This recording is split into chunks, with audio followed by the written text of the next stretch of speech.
You're listening to PetLifeRadio.com.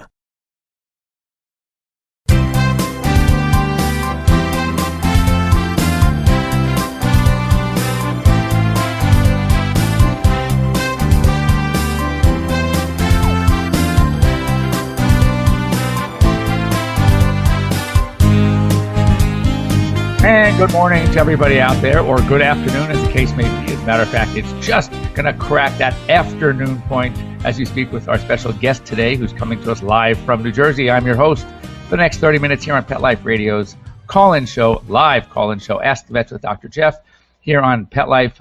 And we are, again, very happy to have with us a very special guest who is representing, well, of course, herself, but the American Animal Hospital Association. That is Dr. Heather Loenser, coming to us live from New Jersey. Hello, Heather. How are you? Hi, Jeff. How are you? Doing great. Doing great. I'm on my deck for the first time since probably October, so I'm very excited to be outside today. I was very impressed looking at the background. Your background is way nicer than mine. I'm in my home studio with just a bunch of lights and blinds behind me, but it's gorgeous out there. And my dogs are too noisy. I don't know if I were outside, they hear me talking, they'd be yapping away. And there are no guarantees that there won't be dogs running by. And my husband are doing yard work, right? So I've told them to stay away from my background back here, but you never know what happens. And we have bears here too, so it'd be super cool if we had a black bear walking by. Yeah. Oh, wow. That is cool. Kind of cool. So anyway, we're here live. I want to thank our sponsors, which are Elanco, makers of Comfortis and Trifexis, Kong Veterinary Products, Save This Life Microchips, Prosense Pet Products, and our guest sponsor for today, the American Animal Hospital Association, of which I am proud to be a member. My hospital has been a member for a long time. And, it's interesting, when I first opened on my own, the practice that I used to belong to was an AHA certified practice, and that's kind of where I started to learn about all the rules and regulations. People think that their state associations are tough on them. That ain't nothing compared to AHA. But really, it's for the good of the animal. It's for the staff. I think it gives them something to strive for as they're going after the certification. It's great to be, and what amazes me, even though I know there are more hospitals out there that probably could qualify based on the physical plant, based on their equipment, based on their skills, their training, but only 15% of animal hospitals across North America are certified. And I think that it's really a shame, because I think clients that understand, and what we do is also we let them know about our AHA practice and our certification, so they feel better knowing that they are coming to an AHA practice. As a matter of fact, when I get a request that someone is moving to a different city and I don't know personally any veterinarian in that area, I'm going to refer them to AHA, because I can only vouch the fact that any AHA certified practice, at least I can't vouch for the personality of the doctor. He could be the biggest geek on the planet, but at least I know that the facility, passes these strict standards, that the protocols practice these strict, the record keeping, pet care, etc. So, anyway. When you're referring people there, you're actually sending them to aaha.org, so aha.org, and there's a little icon on there that has the hospital locator button on it, and all you need to do is type in your zip code, and a list of accredited hospitals will pop up on your screen. And so It's great if you're moving, and it's also great if you're traveling. And as summer starts to roll around, we have a lot of pets hitting the road, and it's really great for pet parents to know that they can find an AHA accredited hospital wherever it is they're on vacation. Absolutely. And you just touched on something very important, because one of the reasons why you're here today as my guest is, and I just did a piece I was telling you before the show on Fox News Edge this week, and as I'm looking at you sitting in New Jersey, of all places, at 70-degree weather, out on your balcony, your porch, whatever, it really does hit live that we are in the midst of spring. And with that comes, believe it or not, we always talk about the winter hazards, but we have spring and summer hazards as well, and something that we should discuss. So what I want to do is let's just roll down. I'm sure both of us have worked on our list, because I gave Heather this morning about 10 minutes to prepare, and that's it, because I realized you were on my list, by the way, for the whole week to call you and say, oh, could you be on the show this week? Until this morning, I finally read, oh my God, I never called her. And procrastination pays off, because I did. I scribbled down a whole bunch, and it's kind of, sometimes I feel like I'm a bit of a downer, because, you name a holiday, a season, and I can name all the different ways that time of year can hurt our pets. Exactly. So let me hear, what do you have on your list first? Well, let's start with just our, it is flowers are blooming. I can see behind you that I'm sure that it's the same way out by you in Jersey. I'm here in Southern California. But we have a lot of plants and flowers, and though beautiful, Many could be toxic to pets. Things that you wouldn't even, expect. Lilies, for example. Lilies could kill a cat. And not only the lily flower itself, but if you cut some lilies and you bring them into the house and you put them in a beautiful vase and you water them, the water can also create the same damage. Causes kidney failure, very serious. Tulips, daffodils, sago palm, oleander. People, many people may have, if they're on heart medications themselves, may have heard of the drug digitalis or digoxin. That comes from oleander. It is a cardiac glycoside type of plant. So again, if they get into a lot of oleander, it's like they're taking too much heart medication that they don't need, and that can be dangerous. Dieffenbachia also, and even some of the fertilizers that are used out there are potentially toxic. And I can put together a very realistic scenario where you use maybe bone meal or blood meal as you're planting your bulbs. And even if it's organic stuff, not only do dogs really like to eat that. And what can happen is they can eat too much bone meal, too much blood meal, and it can actually turn into a big congealed mess inside their stomach. So even though it's organic, it can still pose a huge hazard. But then if you planted your bulbs, which you would have done in the fall, but now everything's thawed and the ground's starting to warm up, and the dog starts to smell that bone meal or blood meal, where you planted your daffodils, your tulips, your hyacinths, those are all the most toxic part of the plants. You're completely right with lilies, but these other spring flowers that are coming up, it's the bulbs. So if your dogs start digging that up, big trouble. The sago palm's a huge deal. Do you have those in your neck of the woods? We do, yeah. Okay. No. Can you just touch on why those are so bad? Because they're devastating. Well, first of all, there's the toxic effect, but there's an irritative factor with sago palm. That, in fact, a lot of these plants, by the way, that may not even be toxic per se, they can create a lot of gastric irritation when they're swallowed. And they have sharp edges and things like that could be a problem. And you mentioned something earlier about how pets like to eat and are attracted to smells. One of the things we often do, seasonally of course, but there's a particular element that is a nuisance to us, and those are snails, okay? Oh, yes. And we put down snail bait. Well, people, you have to understand, if you look at some snail bait, it's pellets, and the toxic ingredient is called metaldehyde. And these look like dog food. Yeah. And so these dogs are going to see these pellets, and they're going to eat them. And it is also potentially very, very toxic to dogs. That's a horrible toxin to get into. Very careful if you're going to if you have pets, tell your gardeners, do not put snail bait pellets out because your dogs will eat them. It's almost like the attraction with at least the old ethylene glycol antifreeze that had a very sweet taste that attracted pets. This actually smells and tastes almost like a dog food, and dogs really like it, so be careful. What do you want now? Is there something else about sago palm that we should know? Well, the biggest thing that I'd heard is that, and again, thank goodness I don't have it around here, but it doesn't take much to end up causing a coagulopathy. And coagulopathies are the body stops being able to clot the blood properly. And so you can start having hemorrhaging or bleeding out of all sorts of parts of the body, and it can also cause liver failure. That's so like, what do you call it? Almost like rat poison, everybody. Exactly. So it's like rodenticides often also have, cause coagulopathies. And I understand that horses like to eat sago palm too, so you have to be very careful. I wanted to touch back on your ethylene glycol, the antifreeze. That's one of my favorite winter dangers because it's a good time, and that makes sense to people. But it's also used in summer because it presents overheating, right? Exactly. And even I have a trailer and we have antifreeze in it right now but we're going to be de-winterizing it soon. So we're going to be draining out that antifreeze. Now what we use is marine quality and trailer quality antifreeze, so it's not as toxic as what you'd put inside your car, inside the engine to keep it from freezing, but it's still in large quantities can be toxic. So as you're de-winterizing, you're shaking off winter, pay attention to what you use to keep everything from freezing in the first place. Right. And also, so let's move on. So just be careful out in the gardens, out in the yards.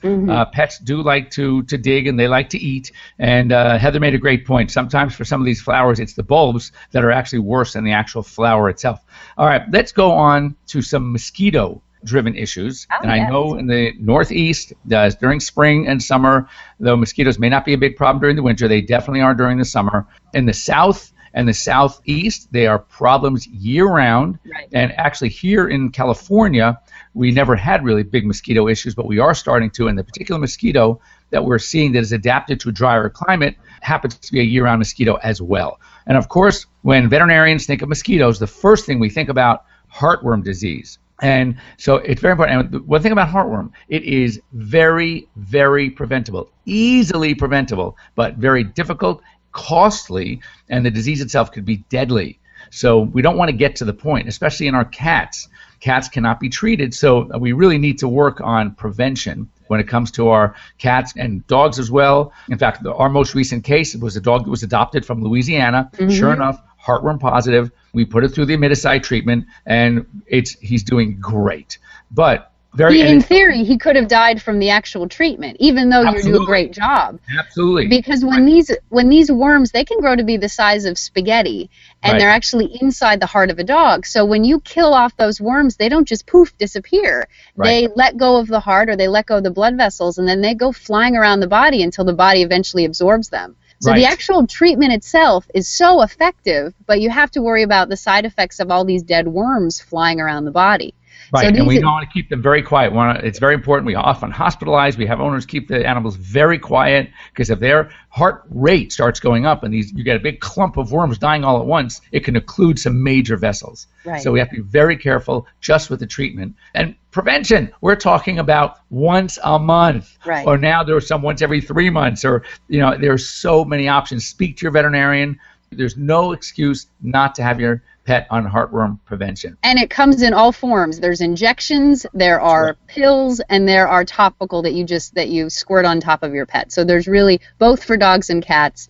I highly, highly recommend prevention. Right. Now, other mosquito-borne disease that we might see, for example, we have your Western and Eastern equine encephalitis, which is transmitted by mosquitoes. But understand, there's some weird West Nile virus is another one. Dengue fever is another one. And there's one that's much more rare called chikungunya virus. But I will tell you that mosquitoes, we have not seen cases of dogs affected by the Zika virus. However, mosquitoes can be your dog can act as a taxi. It can transmit, it can bring that mosquito into the home, or the mosquito larvae into the home, that then, if it's carrying that virus, can affect its human. So it's very important to control and not only prevent some of the mosquito-borne diseases if we can, but also to try to keep our mosquitoes in check. And so just be aware. Anything you want to add about heartworm or mosquitoes? Well, ticks. In my neck of the woods, we have a ton of ticks. I pulled one off myself. There's probably 10 zillion ticks behind me right now. It looks like it, right? Yeah, it is.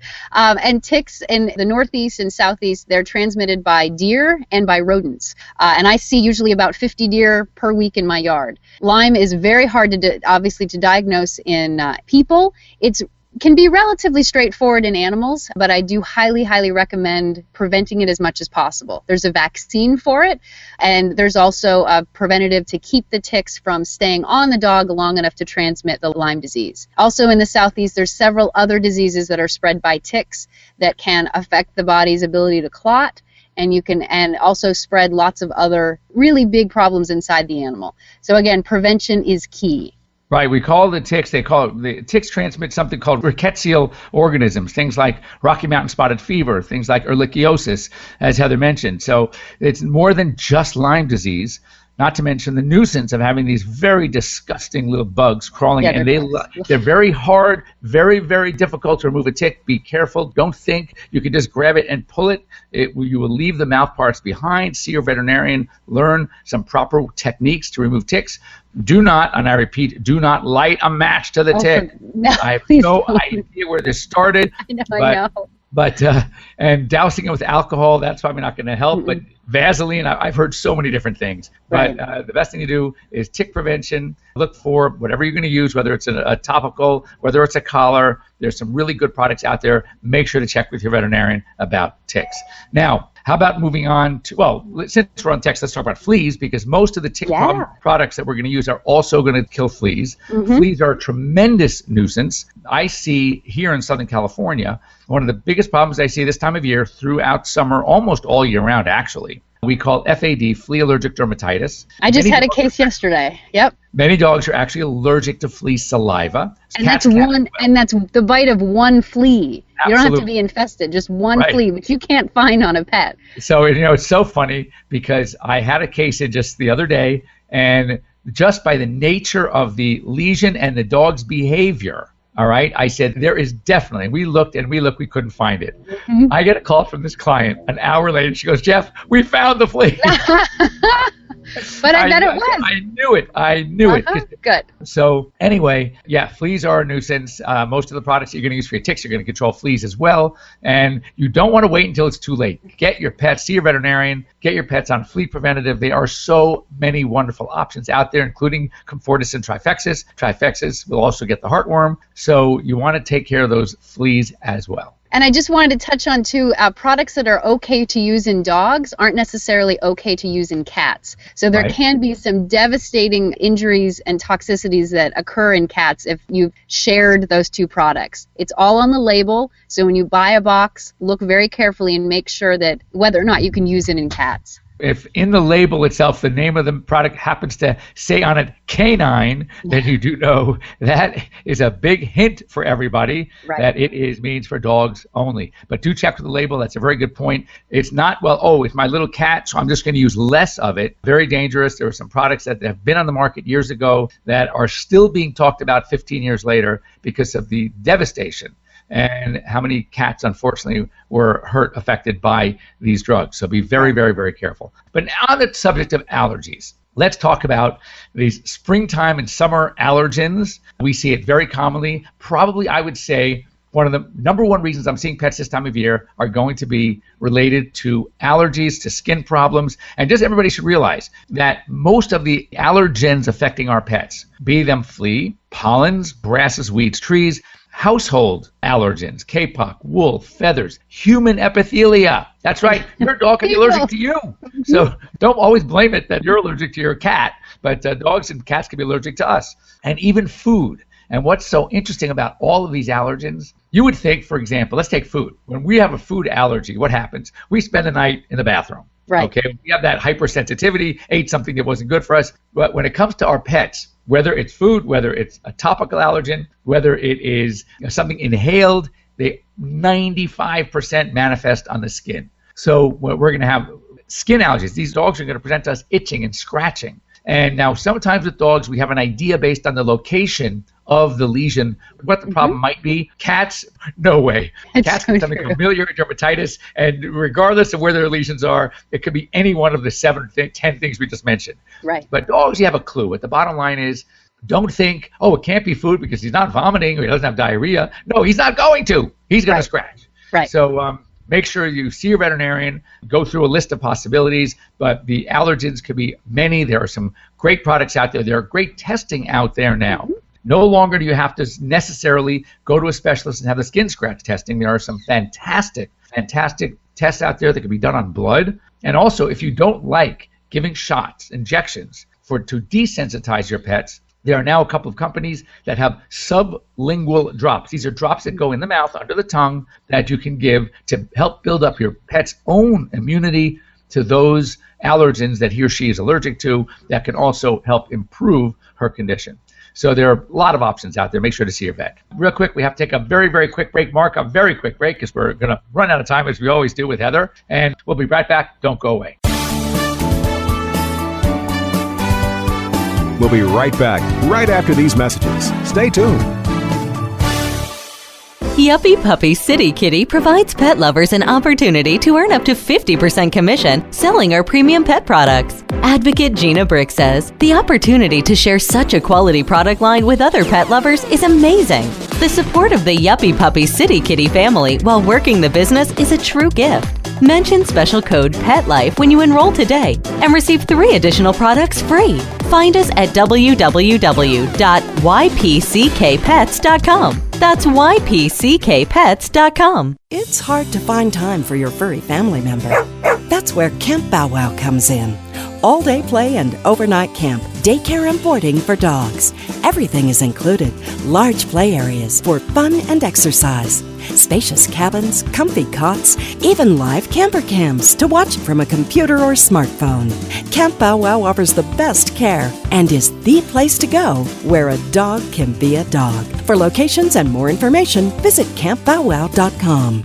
When we ran out, we stopped using it. Why would you stop? Why undo all the good that's been accomplished? We thought everything was fine, and that was not a good thing. No. He started stinking. It was awful. Shedding comes back, loss of hair, lots of dandruff. Scratching will return. His shedding will increase. If I ever took Roy off of Dinovite, he would go back to his hair loss. DINOVITE.com.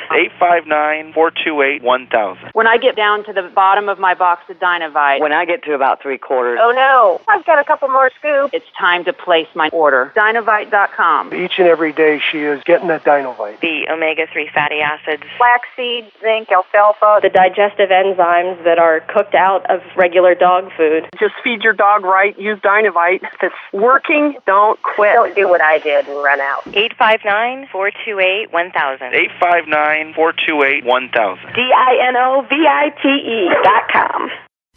This is my tired of itching face. Does your dog suffer from persistent itching and scratching? Allergies and skin irritations caused by environment, including pollens, insects, especially fleas, food, and common household allergens are common problems in dogs. It's easy to alleviate your dog's discomfort at home with Prosense. Prosense itch and allergy products provide fast relief from symptoms like itchy, irritated skin, skin infections like hot spots, and watery eyes. Prosense products are veterinary formulated and recommended to ensure the very best for your pet. Try Prosense today.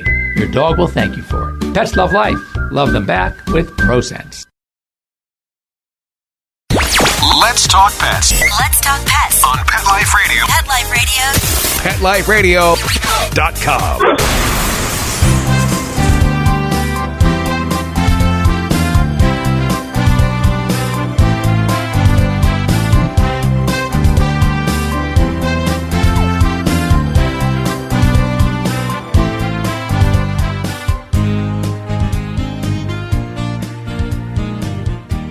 And welcome back. You're here live with Dr. Jeff Werber, here your host of Pet Life Radio's live call-in show, Ask the Vets with Dr. Jeff. Here again with our special guest, Dr. Heather Loenser, representing American Animal Hospital Association. I'm here on one end of the coast in Los Angeles. Heather's in New Jersey. And Heather, it looks like you have just as beautiful a day as we have today. I'm jealous. It's the first time, so I'm just happy that it's finally here. It's gorgeous out there. All right, so we touched upon it earlier, but this is a great time of year. You talked about having your trailer. People like to go out, like to travel, like to drive. We talked about the American Animal Hospital Association hospitals that you can check on when you're on the road if you are traveling and you need a hospital for some reason. So we want to talk about one thing that we should cover. We just kind of finished this week, the April 17th to 23rd is National Pet ID Week. So we have to be very careful with our pets to make sure they have identification. And there needs to be more than one form of ID on your pet. We also always should have an external ID. Have a collar,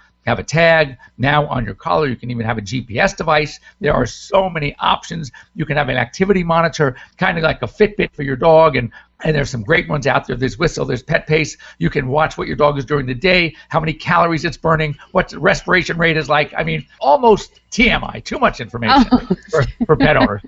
But at least the stuff is out there. But a microchip is an absolute essential for your pet. It's a permanent form of identification. It is accurate. It cannot be mutilated or modified, and it is always registered to you. And if most of the municipalities, shelters across the country are paying attention to their own rules, any dog or cat that is found that has a microchip cannot be put to sleep. So it is also a safety measure for your pet, because as we know, collars can fall off, tags can fall off. As a matter of fact, I see these clients coming in and they have 6 or 7 different tags. They have their city license, they have their ID, they have their microchip, tag, and they all have them on one S loop or one ring. I'm like, guys, you're crazy. If that one ring falls off, you're going to lose all the ID. So I don't care if the jingle is great, or you can put a rubber band around them, but you want to have at least 2 or 3 different attachments. So if they lose 1 or 2 of the tags, at least you'll have something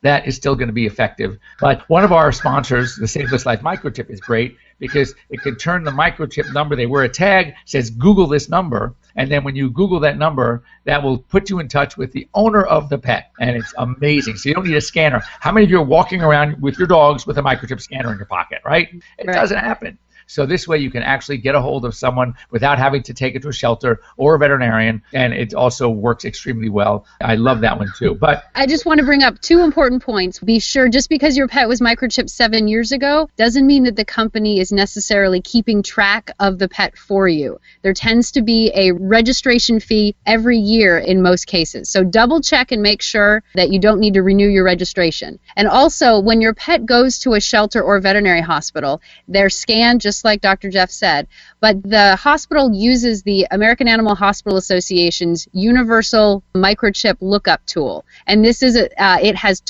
over 25 actually companies in that tool, because when across the scanner will come up this big long number and no one knows what that means. You enter that into the tool and then we find out what company it is. Because you've mentioned one company, and again there's a bunch of other ones and they all have their pros and cons. So find out what your pet is using from a microchip standpoint and do make sure they're registered appropriately. Absolutely. Also, make sure that we are now finally on what's called the ISO system. It's a different frequency.